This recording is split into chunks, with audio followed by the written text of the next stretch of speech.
This man doing very well for himself. Let's get into game number 6 as we have spawning down in the southern position as the red Protoss, one game away from being a champion. Give it up for CJEntus.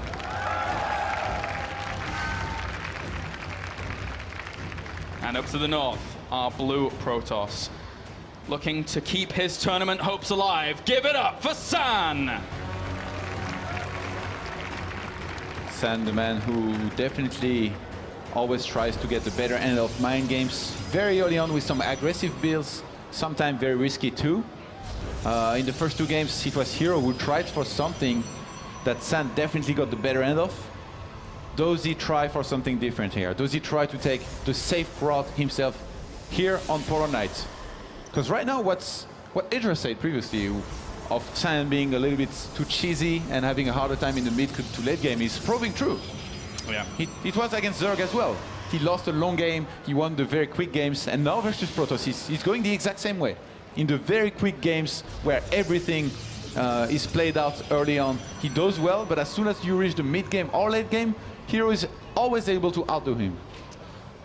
Indeed he is. And now we'll see if herO can carry that through to a 4-2 victory here at the Intel Extreme Masters Singapore. But this man is going to certainly rival that. Throws down his initial gas a little bit later actually here than herO's gas. I thought a lot quite later. And takes the second one as well. So he's just going to even that up quite nicely, considering the second one is a little bit earlier. You see, this is why he does 3+1, because he starts one gas a lot earlier and he wants to saturate it as much as possible very early on. So he's going to do 3. And then when the second gas comes out, he does not want to put 2 in there immediately. And he does not want to go from one gas to another because they're really far apart. Yeah, they are pretty far, man. That little probe, he could have mined a whole extra 4 or 8 gas before he even gets there. But now throws down the 7-inch core, as does herO. And the second gas is already going down, but San moving out with a very, very quick probe to go for some scouting. Yeah, the only player that's going to be putting some scouting in early on. I have to say, herO in almost all of his games, no matter what matchup, he does not scout early on. Versus Terran, he scouts with the mothership core, so it's quite late. And now here versus Protoss, he never scouted early, and he doesn't even scout for in-base proxy, which I guess in this game doesn't matter because he has buildings all over the place. Yeah, herO now just gonna greet this probe and with a mothership core, in fact, and tell it to get out of there as quickly as possible, as we actually have a Stalker being added on for Sana and a second gateway. So it looks to be going up to that 3 Stalker mix here with the mothership core, and it's a potent mix. I really, really like it, but... Plus a quick mothership core here by Sana. We might see a 3 gateway pressure, like he tried to go for before. I think he was thinking about going for a proxy pylon here, but realized this might be found. So he hit his probe for some time, and now he anticipates that herO might have moved out. So he's gonna send the probe back in and get a perfect scout of the entire base of herO. So as much as there is nothing to see just yet, he's gonna know that, well, nothing was started basically. Yeah, he will. The Twilight Council's on the way here for him. And look at this herO. He actually chrono boosted his cybernetics core. The probe came in, the chrono booster dissipated. He waited until the probe had moved out of vision a bit to then chrono boost it again. And he's on 3 gateways. He's adding on 2 extra ones. He was gonna throw down the Twilight, moved it. Okay, he's still gonna go for it. So both players are going for the Twilight, but Sans is much earlier. And herO was able to spot it. So from there, we should be seeing a Robo being thrown down by herO momentarily, knowing that it's either going to be Blink or a Dark Shrine. He might go for the confirmation on the Twilight as well, because this was not yet finished when he scouted. Could have been a cancel, but usually this late's not going to happen very often too. And even adds on the Robo here, does herO. Just to make sure that nothing crazy is going on. Very, very important to make sure you're well protected against this, especially when you're going Twilight Council yourself, right? You absolutely need the detection in one form or another. Oh, look at that game sense. herO is going to scout for proxy pylons on the bottom right-hand side, and he finds one. Sad does not see it because he didn't have the vision in range. And that Dark Shrine for herO, I told you it was going to happen. And it's happening now. A big, big tell for herO to be able to deal with what we're seeing here from San in Game 6. That Dark Shrine now on the way as well. San needs to know about this, but he's getting his own Robo facility as well. And I think the pylon earlier of San was able to see the probe at some point. No, didn't he go back down here? If herO was able to hide this the whole time and proxies a pylon here, this is gonna get very, very, very quickly into the base of San, who's making a Robo right now, but hasn't blocked his ramp and might not be able to get an observer on time. This is actually very well executed build here by herO. a Dark Shrine takes 100 seconds to make, and a pylon takes 25 seconds. So you start it when your Dark Shrine is about 3/4 through done. herO gets it just a little bit before that, and very well hidden behind some bushes.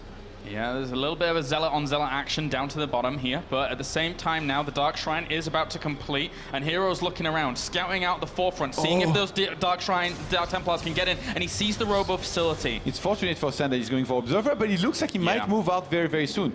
So his Observer is rallied in his main, which is obviously going to be good in detecting the Dark Templar, and he has the Mothership Core there as well. Okay, those... I think herO has to pull back. herO has to pull back when he sees this many Stalkers, but... Oh, they're going to go up the ramp. He does not see them just yet. He goes for the snipe on the probe, maybe. Did San just see that, did he? I'm not... If he doesn't go up, he knows. He saw with the hallucinated Phoenix that there was that Robo facility there. He doesn't want to commit any further. And San's going to play it very safe. From there, he has to play quite passive, because you need to defend a minimum versus Dark Templars. Although, he could go for a second Observer, pressure with his Stalkers, and stay at home with just the Mothership Core and an Observer. It's still going to be pretty risky. He could take some damage. He will be repelled quite easily back at San's home because the third Immortal is already out. Exactly. This is, he's been furiously chrono he's been furiously chrono boosting those Immortals out. 2 Nexi now start here, one for each player. And you know, he invested into a Dark Templar that didn't do any damage, so a good reflex to have is to warp in another one and make them into an Archon. And because he has already 3 Immortals, he's getting a 4th one. If he goes for a timing against this Blinkstalker tech of San, this could do so much. This could be great here for herO.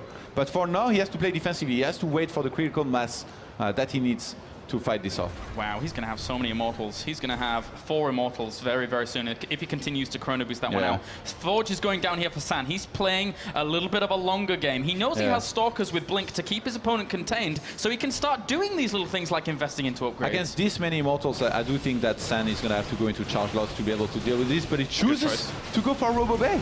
He wants to go for Colossus. Oh, nice blink back here by San. He did end up losing one of the Stalkers. It's very difficult to blink against that many Immortals. 1 or 2, yeah, sure, that's okay. But if they start focus firing down these units, they fall very, very rapidly. Oh, Dark Templar got into the main. The Observer is out of position.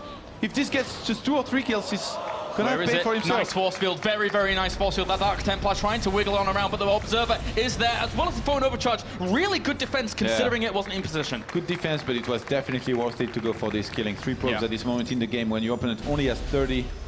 Or even less, actually. Definitely good. And San, with a 2-worker lead, going to be transferring workers to his natural. He's chrono boosting his gates. He's going to go for a big attack. Yeah, I thought herO was going to be able to, was going to be contained by San because he had Blink, but it doesn't look like that's the case, as now he's found a way to get all the way across the map. That's a lot of firepower here that herO has, as he now pushes forward. He has an Archon as well. The Zealots are going to tank a lot of this damage for the Immortals. He has to pull back, doesn't want to go too far into that base. And Force Field is going to be useless because herO has 2 Archons at this point. I like the timing, but I think San should be able to micro well enough, pulling back behind the Nexus with the Photon Overcharge to hold this. Doesn't want to go any further. San. These Immortals are so dangerous. I think from there, San, he has to get only Zealots to be able to defend. And I think herO doesn't even wait for the Photon Overcharge to finish.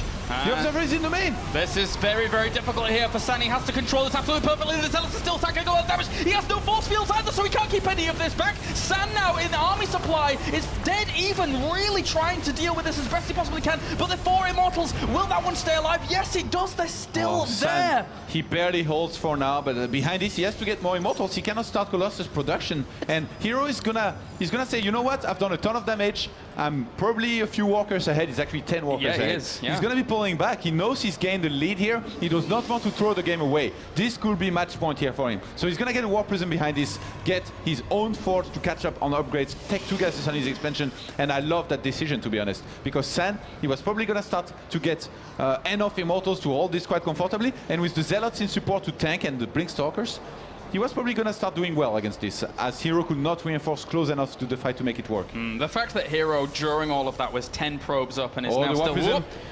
Well, he's going to catch that for a second, and then it does retreat to the high ground. Thus, San is unable to really do too much, as well as the army. And he even found the pylons. This is a really good pickup here for San to try and start mounting some kind of recovery. He really doesn't want any more Dark Templars to be warped in and then hitting him whilst he's moving out, for example. And San's +1 finished as herO started, so that's going to be definitely good for him. He leaves actually 1 cannon in the middle line of his main, which is good for defense. San now has 1 single Colossus. If he moves across the map and goes for a timing, it's actually going to be pretty hard for herO to hold, but this Immortal Archon Army. He's gonna do very well in open spaces. Ooh. 5 extra Be gateways for herO. 5 extra gateways to reinforce at the front. If you play with this style, with the Immortal, Archon, and Zealots, you're gonna have a lot of gateways to defend against this. San, it looks like he wants to go for a timing here. He stopped pro production for some time, now he started it again, but he's scroll boosting out his gateways. He's continuing to chase. He was trying to get that Immortal. Whoa, you have to be careful about blinking straight forwards into Immortals. They will kill Charge is on the way, but it's not gonna finish on time before this fight begins. But herO, with 3 gateways finishing, he's gonna have a good shot at holding, and if he holds this, I think he wins. He's gonna have a lot of units, but he hallucinates one of the Colossi because he realizes that his opponent has quite a lot here to do a lot of damage with. That one Archon moves on forwards. Army supply is 40 to 42, now evening out 40-40 apiece. This is very, very close, very tense. That charge finishing is gonna be fantastic for him. herO is 12 workers ahead. If San does not make something happen now, herO surely he's gonna gain a huge lead in Army, and that's never good when it happens in mirror matches. San, he has to go for a huge attack here. He has to commit to this. And herO feels as comfortable as enough to throw down Templar Archives during all of this. He's gonna go over there across the map with the Warp Prism. There's really no units to deal with that. Because he has charge lots, he needs to make only Zealots at this point, because his gateways are gonna recharge faster. He's gonna go for the fight here, as those 2 Immortals as well as the Colossi not gonna hold on too long for San, as herO will end up pushing this back. Is he on the verge of winning the Intel Extreme Masters? The Immortals close the gap. He's gonna push this away once again. Army supplies now 50 army supply to 30. The Warp Prism in, what is he actually doing? He's got 1 or 2 Zealots there to harass as well, so San has to do damage or he's going to die. And it looks like as if herO might have enough. Here he goes for the fight. He feels confident enough. He wants to finish this game. He wants to be the Extreme Master Singapore champion. And San keeps on pulling back without time warp here. It's just not happening for San. It's too much. It's too much. San has to make a decision. He has to either go or die. But at the same time, it's too much of an army. His natural is being harassed. The Immortals close the gap. They kill the Colossus. So much of the damage goes. GG! Ladies and gentlemen, herO, CJEntus' herO is your Intel Extreme Masters Singapore champion.